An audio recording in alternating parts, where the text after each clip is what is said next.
Students, कैसे हो आप सब। इस वाले वीडियो में हम बात करने वाले हैं new topic supply chain management and supply chain management, जो कि एक टॉपिक है नया नया सिलेबस में काफ़ी सारी यूनिवर्सिटीज़ में ऐड करा गया है। तो इस टॉपिक को पढ़ना भी उतना ही इंपॉर्टेंट है जैसे कि बाकी के टॉपिक प्लेलिस्ट में पढ़े हुए हैं, जाके पढ़िए। जिनके एग्जाम्स हैं financial management and production management की जो प्लेलिस्ट है वो आपके हमारे चैनल पर पूरी प्रोवाइडेड है। ओके, सो सप्लाई चेन मैनेजमेंट इसमें हम पढ़ने क्या वाले हैं। सप्लाई चेन मैनेजमेंट में टोटल 5 आपके यूनिट्स आते हैं। कितने यूनिट्स आते हैं? 5 यूनिट्स। एंड हर यूनिट में लगभग 4 to 5 टॉपिक्स हैं। ठीक है, तो सबसे पहले हम स्टार्ट करते हैं सप्लाई चेन मैनेजमेंट। जैसे कि नाम बता रहा है कि अब भाई इसकी डेफिनेशन पढ़ना उतना ही इंपॉर्टेंट है ना। तो सबसे पहला टॉपिक इसका यही है कि meaning and objectives of supply chain management. So let's start with the definition. Definition क्या कहती है? It is a combined networks of individuals, organizations, resources, activities and technologies involved in the manufacture and sale of a product or service। क्या कहने का मतलब है? इसका कहने का ये मतलब है कि सप्लाई चेन मैनेजमेंट में मिलजुल के, कंबाइन का मतलब क्या है कि टुगेदर, एक संघ। किसका नेटवर्क होता है? इंडिविजुअल्स का, अलग अलग लोगों का, ऑर्गेनाइजेशंस का, रिसोर्सेस का, एक्टिविटीज में जो काम चल रहा है, टेक्नोलॉजी जो उसमें इन्वॉल्व है, वो सारी चीजें जब मिल जाती हैं और क्या होता है, एक प्रोडक्ट का मैन्युफैक्चरिंग होती है, फिर उसकी सेल होती है। ठीक है, उसे हम क्या बोलेंगे? प्रोडक्ट या सर्विस की मैन्युफैक्चरिंग या सेल होती है, उसे हम क्या बोलेंगे? Supply chain management.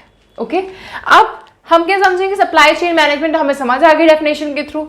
अब आपने इस चीज को बचपन में या अगर आपने बिजनेस स्टडीज क्लास 12th में पढ़ी है और क्लास 11 में पढ़ी है तो आपको इस चीज का आइडिया होगा, अगर आप कॉमर्स स्ट्रीम से हो।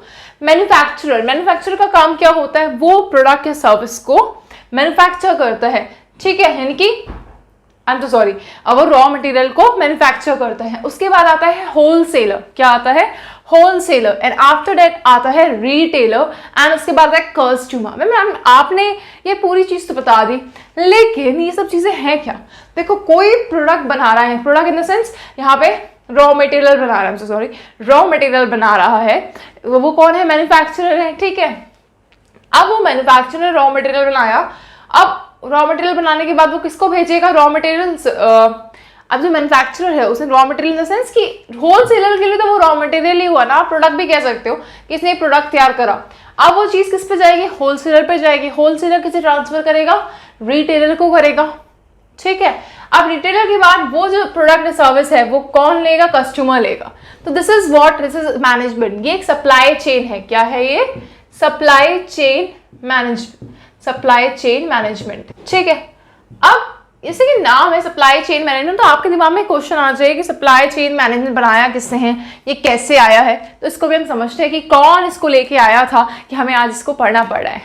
सो वो जो इंसान था जिसने supply chain and supply chain management जैसे टर्म्स को कॉइन करा, वो थे एक ब्रिटिश लॉजिस्टिशियन एंड कंसल्टेंट जिनका नाम था केथ ओलिवर। ठीक है, तो ये आपको पता होनी चाहिए, एक्स्ट्रा इन्फॉर्मेशन भी है क्योंकि हम ये सब्जेक्ट पढ़ रहे हैं, तो हमें ये बात पता होनी चाहिए कि टर्म आया कहाँ से है, कौन किसने इस टर्म को कॉइन करा, कौन ये टर्म को लेके आया। अच्छा, हमने अभी जब बात करी सप्लाई चेन मैनेजमेंट की, आपने एक चीज़ मैंने आपको बताई कि ये जो प्रोडक्ट मैन्युफैक्चर कर रहा है वो मैन्युफैक्चर कर रहा है भाई, इसने प्रोडक्ट, इसने रॉ मटेरियल किसी लिया? सप्लायर से लिया था, इसने रॉ मटेरियल लिया, इसने यहाँ पे एक प्रोडक्ट मैन्युफैक्चर करा, यहाँ पे प्रोडक्ट मैन्युफैक्चर हो गया। अब उसके बाद वो प्रोडक्ट किस पे गया? होलसेलर पे गया। अब होलसेलर पे क्या होता है? होलसेलर में फॉर एग्जांपल आपने कभी होलसेल शॉप से नहीं होंगे, तो उसमें प्रोडक्ट्स जो होते हैं ना वो क्या रहते हैं, एक जैसे अगर आप कभी होलसेल शॉप विजिट कर रहे हो तो वहाँ पे प्रोडक्ट एक ही वैरायटी के एक ही जगह मिलेंगे आपको।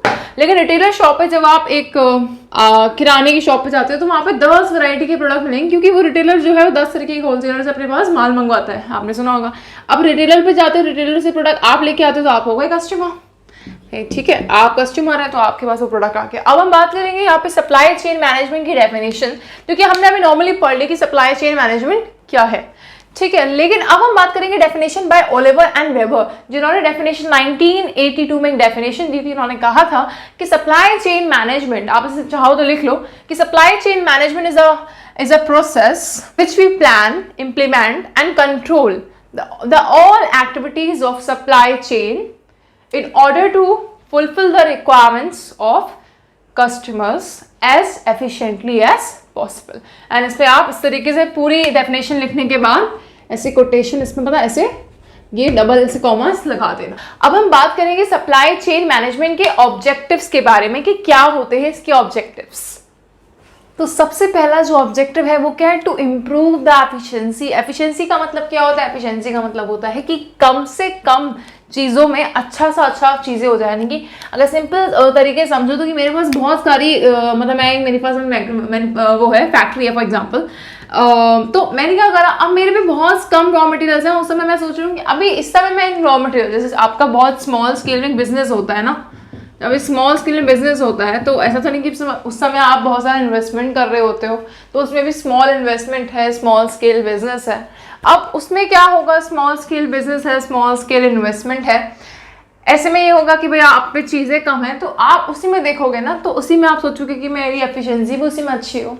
तो यहाँ पे ये चीज़ है कि इम्प्रूव एफिशिएंसी का मतलब यही है कि एफिशिएंसी इंप्रूव करना मीन्स कम से कम चीज़ों में बढ़िया से बढ़िया काम करना, ठीक है। और एफिशिएंसी कैसे इंप्रूव होगी, सप्लायर से अगर प्रॉपर टाइम पे रॉ मटेरियल आ रहा है, वो मैन्युफैक्चरर पे गया, मैन्युफैक्चरर से होलसेलर पे, होलसेलर से रिटेलर पे, रिटेलर से कस्टमर पे।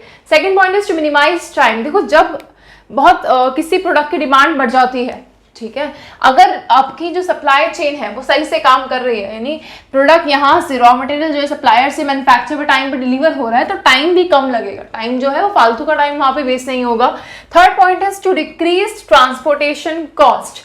ट्रांसपोर्टेशन कॉस्ट कैसे डिक्रीज हो जाएगी भाई, देखो जब कोई भी प्रोडक्ट सप्लायर से मैन्युफैक्चर पर जा रहा है, मैन्युफैक्चर से होलसेलर, रिटेलर, फिर देन कस्टमर, तो अगर प्रॉपर टाइम पे जा रहा है, ठीक है, फालतू की कॉस्ट नहीं लगेगी उसमें। अगर वो आसपास है सारी चीजें तो ट्रांसपोर्टेशन कॉस्ट भी इसमें कम लगेगी।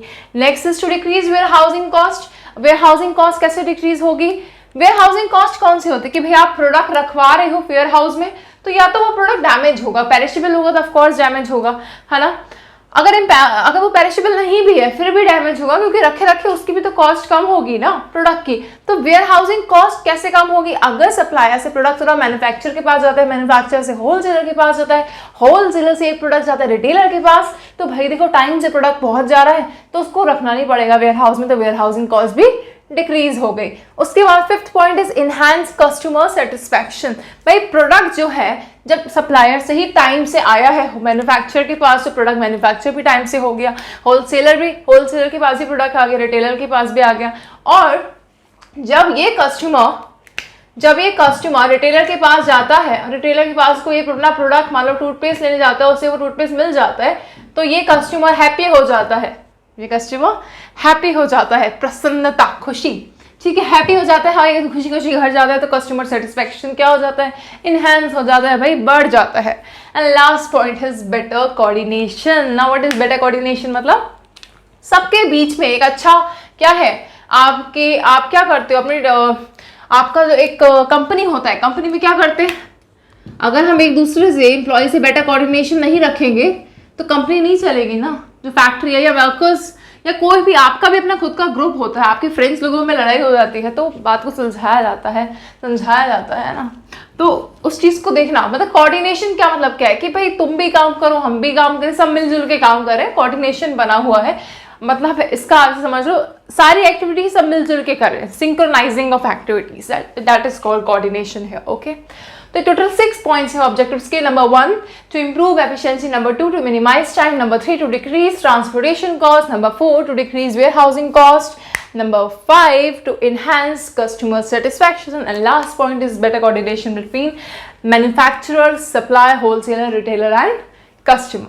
I hope आपको ये वीडियो नंबर 1 जो है सप्लाई चेन मैनेजमेंट की समझ आई होगी। इसी तरीके से वीडियोस को लाइक कीजिए, देखिए, सब्सक्राइब कीजिए कॉलेज ट्यूटर चैनल को। और हाँ देखिए, मैं आपको एक चीज़ बताना चाहूँगी, कंटेंट जो है ना, कंटेंट एकदम फ्री है, ठीक है, फ्री कंटेंट मिल रहा है आपने। इस कंटेंट का अगर आप समझदार हो तो समझदार को इशारा काफ़ी, फ्री कंटेंट का फ़ायदा उठाओ, देखो वीडियोस को, अपने दोस्त लोगों के संग शेयर करो और इसी तरीके से चैनल को प्यार देते रहो। Goodbye, take care.